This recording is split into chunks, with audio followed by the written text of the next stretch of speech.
Kung meron ka diyang mga gulay na nakatago sa ref ay nakukunin mo na kaysa naman mabulok ay ganito na lang yung gawin mo. Today, samahan niyo akong mag-meal prep gamit ang mga gulay na nakita ko lang dyan sa ref. Lately talaga sobrang busy kaya naman hindi na nakakapagluto sa bahay. At ayan, pagkatapos nga nating mahiwa at mahugasan yung mga gagamitin nating gulay sa ating gagawing meal prep, sunod naman nating gagawin ay ang pagsaute sa ating mga gulay. Unahin na natin yung carrots. Naglagay lang tayo dito ng salt and pepper tapos sesame oil. Sunod naman nating isaute yung zucchini. Ganun din, lagyan natin ng salt, pepper, and sesame oil. Tapos yung ating button mushroom na hiniwa lang natin ng pahaba. Tapos yung bean sprout na hinugasan lang natin kanina. And meron din tayo ditong spinach.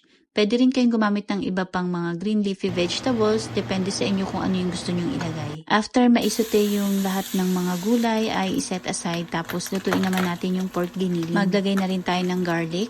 Mix-mix lang natin yan, tapos timplahan na natin ng sugar, soy sauce, gochujang, tapos halu-haluin lang natin. Maglagay na rin tayo ng 2 cups of water. Sunod na natin ilagay yung vinegar and yung ating sesame oil. Mix-mix lang, at buti na lang hindi ko nakalimutan yung oyster sauce. At ayan, okay na lahat ng ating mga gagamitin para sa ating meal prep. Nakapagsaing na rin ako kanina. Ilagay na natin ito sa mga lagayan. Una nga nating nilagay yung rice, tapos yung mga vegetables, and yung ginawa nating sauce kanina. Depende na sa inyo kung gaano kaanghang, damihan nyo na lang, and syempre yung egg. At dahil nga maaga ang pasok ko lagi ay maaga ko itong prepare, nagising ako na maaga para paggising ng mga bata ay may kakainin na sila. Or pwede nyo rin itong ilagay sa ref tapos initin na lang kapag kakainin na.